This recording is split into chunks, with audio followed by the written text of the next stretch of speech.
Mambo vipi? Karibuni tena Moyo wa Ushujaa. Tunafurahi kuwa nanyi tena katika safari hii ya kujifunza na kujikumbusha nguvu zetu za ndani. Leo, nimekuja kuzungumza na ninyi kuhusu jambo ambalo sote tunapitia wakati fulani, nyakati ngumu. Nyakati hizi zinaweza kuja bila kutarajia na kutuacha tukiwa na maswali mengi na majibu machache. Maisha yanapokuwa magumu, ndoto zinaanza kuyumba au unajikuta peke yako gizani mwa changamoto, unafanya nini? Je, unakaa chini na kukata tamaa au unatafuta njia ya kusonga mbele?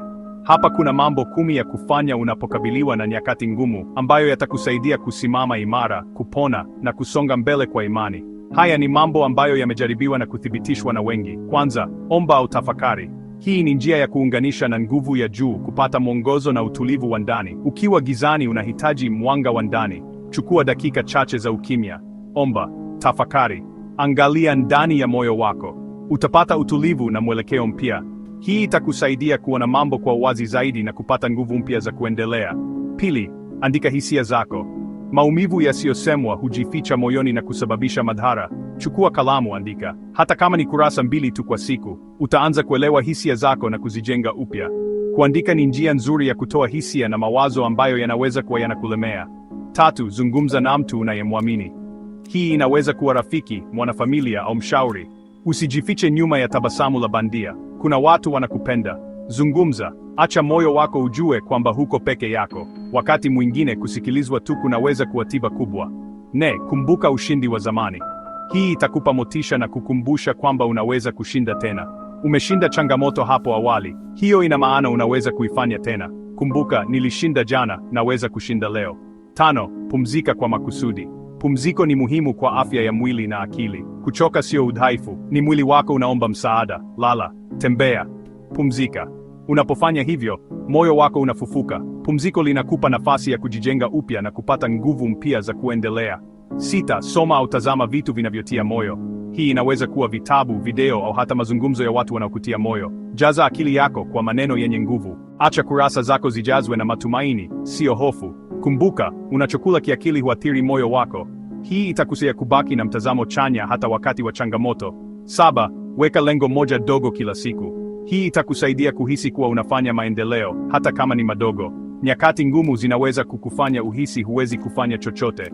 Lakini lengo moja dogo, kama kupiga simu, kusafisha au kusoma ukurasa mmoja, linaweza kukufanya uanze kusonga tena. Hii itakupa hisia ya mafanikio na kukusaidia kuendelea mbele. 8, epuka mazingira hasi.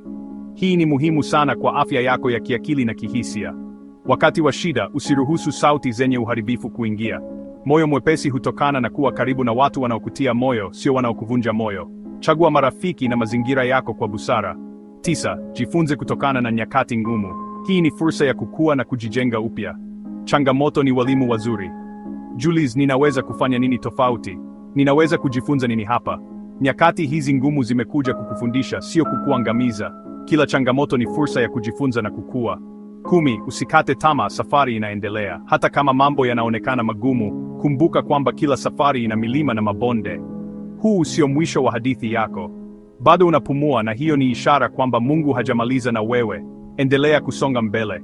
Hata kama ni hatua ndogo ndogo, wewe ni shujaa. Kila hatua unayochukua ni ushindi.